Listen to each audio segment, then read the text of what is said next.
नमस्कार मित्रमैत्रिणींनो, मी स्नेहल स्वागत करते तुमचं पुस्तक प्रेम या प्रेरणादायक मराठी ऑडिओबुक चॅनलवर.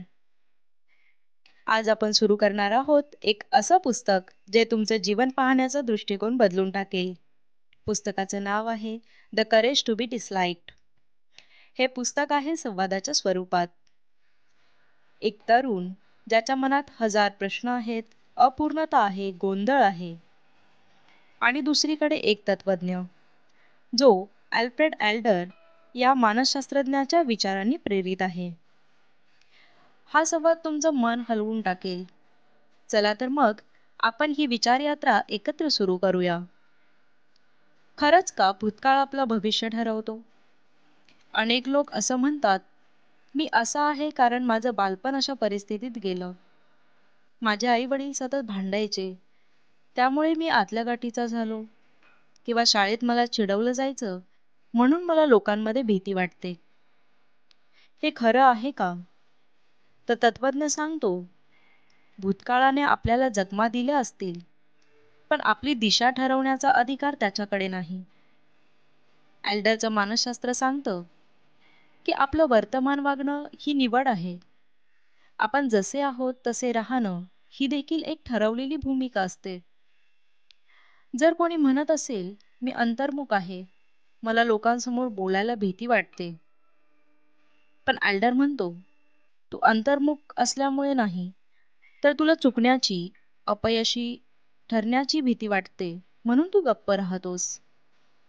म्हणजेच आपली वागणूक ही भूतकाळाच्या फळांमुळे नाही, तर सध्याच्या उद्दिष्टामुळे असते. आपल्या प्रत्येक कृतीमागे एक उद्दिष्ट असतो. खरं सांगू, आपण कारण झालं म्हणून हे बोलतो, पण एल्डर म्हणतो, आपण काहीतरी मिळवण्यासाठी असं वागतो. एका विद्यार्थ्याला अभ्यासाचा कंटाळा येतो. तो म्हणतो, माझा अभ्यासात रसच नाही. पण प्रत्यक्षात तो अभ्यासच करत नाही, कारण त्याला अपयशाची भीती वाटते. तो असं ठरवतो, मी अभ्यास केला नाही म्हणून मार्क्स कमी आले. म्हणजे त्याचं अपयश अभ्यासाऐवजी आळशीपणावर ढकलता येईल. म्हणजे काय? आपण अपयश टाळण्यासाठी उद्दिष्टपूर्ण आळशीपणा दाखवतो. हे थोडं थक्क करणार आहे ना?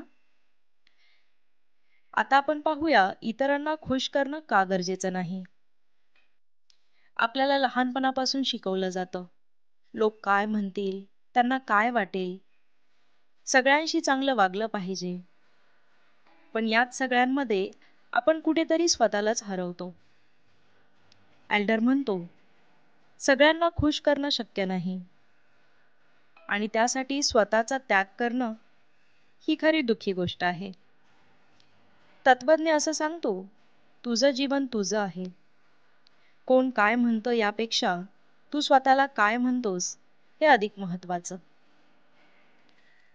तुम्ही जर सतत इतरांचं अप्रूव्हल शोधत बसलात, तर तुम्ही स्वतःच्या मूल्यांना कधीच आवाज देऊ शकत नाही.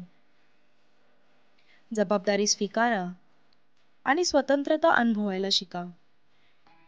खरं स्वतंत्र काय असतं?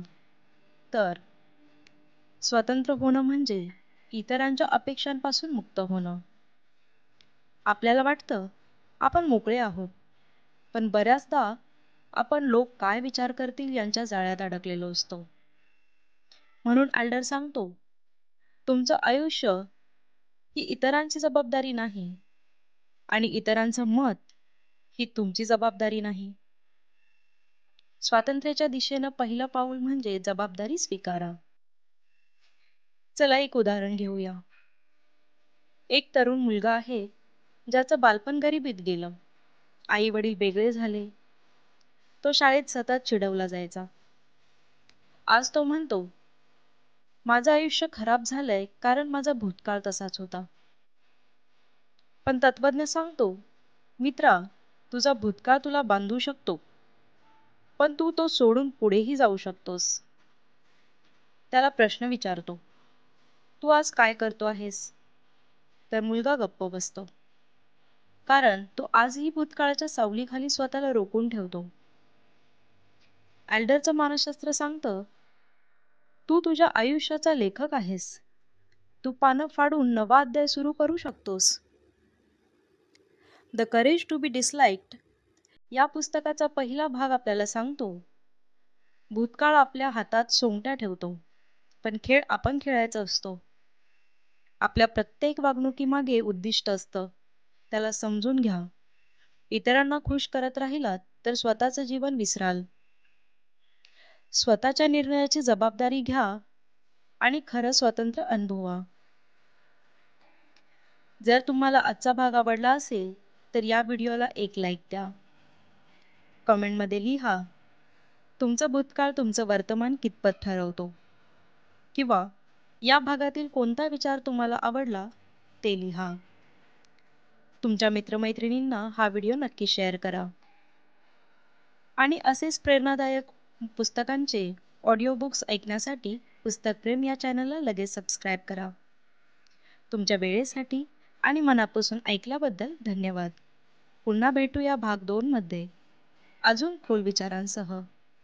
तोपर्यंत स्वतःवर विश्वास ठेवा आणि नापसंतीची भीती सोडून द्या.